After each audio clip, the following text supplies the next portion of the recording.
गुरु द्रोणाचार्य गुरु हैं और गुरु को यदि दिखे कि यहां गलत हो रहा है तो भले कोई हो, कितना भी अपना हो और पराया हो, बोलना जरूर चाहिए। जो गलती भीष्म पितामह की हुई वही गलती गुरु द्रोणाचार्य की भी हुई। पर बात यहां पर एक और कहा जाएगा कि दुर्योधन अपने से बड़ों की बात मानता ही नहीं था। तो इन लोगों की गलती यह थी कि जहां आपकी बात मानी ना जाए उन लोगों का साथ देना क्यों? आप साथ ही छोड़ देते, साथ ही छोड़ देते तो उसका मनोबल कमजोर पड़ जाता, महाभारत शायद रुक जाता। आपने गलत जब था दुर्योधन तो साथ क्यों दिया? अब प्रश्न ये खड़ा होता है, गुरु द्रोणाचार्य जी से पूछा गया कि आपने साथ क्यों? हमारी शिक्षा प्रणाली शुरू से फ्री।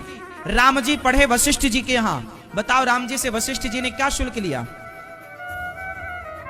भगवान कृष्ण पढ़े सांदीपनी जी के यहां, सांदीपनी जी ने क्या शुल्क लिया? हमारे यहां शुल्क वाली विद्या नहीं थी। पितामह गुरु द्रोणाचार्य जी वहां पर रहते और शुल्क लेकर के पढ़ाते। ये जब आप शुल्क लेंगे, नमक खाएंगे तो नमक का ऋण चुकाना पड़ेगा। उस हिसाब से उन्होंने चुकाने का निर्णय लिया कि भाई खाया हूं तो भले गलत है साथ दूंगा, पर वो गलत था।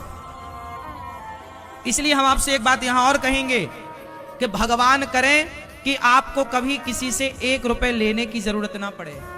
गरीबी हो तो गरीबी में गुजर कर लेना मेरी माँ। गरीबी 4 दिनों की होती है, एहसान सारी जिंदगी का होता है। किसी का एहसान मत लेना, किसी का एहसान मत लेना।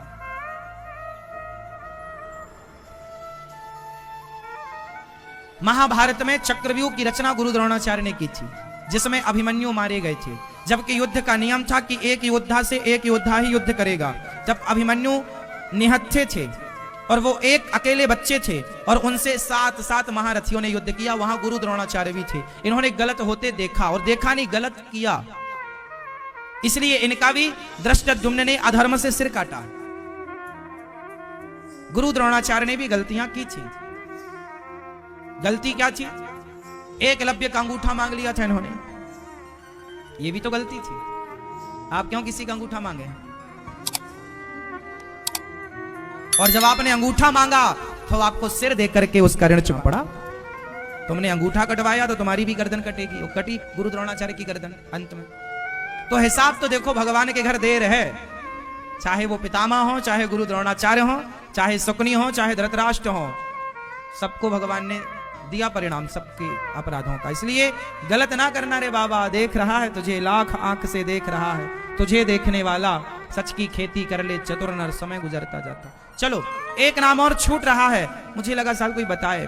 महाभारत में किसकी गलती से महाभारत हुआ? और कौन नाम बताएगा? हाँ मैया, हमारी प्यारी मां बोली गांधारी, ये नाम रह रहा था, गांधारी। देखो कितनी बारीकी से आप लोग उत्तर दे रहे हैं। देखो आज कितने, महाभारत तो आपने बहुत बार देखा होगा, सुना होगा, पर इन मुद्दों पर विचार आज पहली बार शायद आपको हो रहा होगा। सत्संग किया होगा तो पहले भी हुआ होगा। ये विचार तक आपको ये दास अनिरुद्ध चाहता है, आपको मजबूर करता है विचार करने के लिए, आप कर भी रहे हो। देखो सही उत्तर भी आप दे रहे हैं। अब मैया आपने नाम तो बताया, उसकी गलती भी बतानी पड़ेगी। गांधारी की गलती यह थी कि गांधारी ने आंखों की पट्टी हटाई तो थी, पर तब हटाई जब 99 बेटे मर गए। दुर्योधन को बोला कि कल सारे कपड़े उतार के आ जाना, मैं तुझे देखूंगी, तेरा शरीर वज्र का हो जाएगा, फिर तुझे कोई मार नहीं सकेगा। गांधारी ने पट्टी उतारी तो थी, पर दुष्ट दुर्योधन को बचाने के लिए उतारी। काश गांधारी माने आंखों की पट्टी तब उतारी होती जब द्रौपदी की लाज लुट रही थी। द्रौपदी के लिए उतारी होती तो नाश ना होता, 100 के 100 बच्चे सलामत होते। पर पट्टी उतारी तो सही, पर जरा देर लगा दी पट्टी उतारने में। इससे मैसेज क्या मिला आपको? मैसेज ये मिला कि आप समय रहते अपनी आंखों की पट्टी उतारकर अपने बच्चों को सही गलत दिख रहे हो तो हर गलत काम करने से रोक देना, वरना महाभारत होगा। आप कुछ माताएं ऐसी होती हैं जो बच्चे की हर गलती माफ करती रहती है ना। गलती है, थोड़ा दंड दो, नहीं दोगे तो आज एक गलती हुई, कल दूसरी होगी, परसों तीसरी होगी। भय बिनु हो ही न प्रीत। जरूरत बच्चों को प्यार करो, समझाओ भी, बेटा गलती नहीं करना। पहले समझाओ एक बार, फिर गलती करें तो शाम दाम टॉफी खा ले, मान जा, गलती नहीं करे। साम मतलब समझाओ, दाम मतलब टॉफी खिलौना दे दो, मान जा।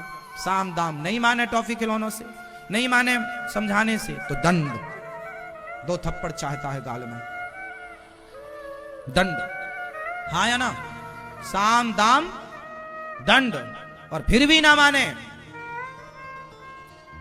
तो चौथी नीति है भेद। दुर्योधन को समझाते, समझाया, नहीं माना तो लालच देते कि भाई तुझे इतना तो धन मिल गया, नहीं माना तो दंड देना था, पर दंड किसी ने नहीं दिया। विदुर जी चिल्लाते रहे कि इस दुर्योधन का त्याग कर दो वरना यह नाश करा देगा, कोई ना माना विदुर जी की। विदुर जी को ही निकाल दिया। जो एक उंगली में यदि पॉइजन हो जाए ना तो डॉक्टर सलाह देता उंगली काट दो। यदि उंगली काट देने से संपूर्ण हाथ की रक्षा हो रही हो तो एक उंगली काट देना समझदारी है।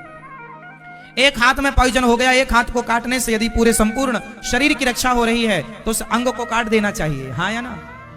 एक व्यक्ति का त्याग करने से पूरे परिवार की रक्षा हो रही हो तो उस व्यक्ति का त्याग कर दो। एक परिवार का त्याग करने से पूरे गांव की रक्षा हो रही हो, उस परिवार का त्याग कर दो। एक गांव का त्याग करने से एक जिला की रक्षा हो रही हो तो उस गांव का त्याग कर दो। एक जिला को त्यागने से यदि संपूर्ण राज्य की तरक्की हो रही हो, रक्षा हो रही हो तो उस जिला को त्याग देना चाहिए। और एक राज्य का त्याग कर देने से संपूर्ण देश की रक्षा हो रही है तो उसका त्याग कर देना चाहिए। विदुर नीति है।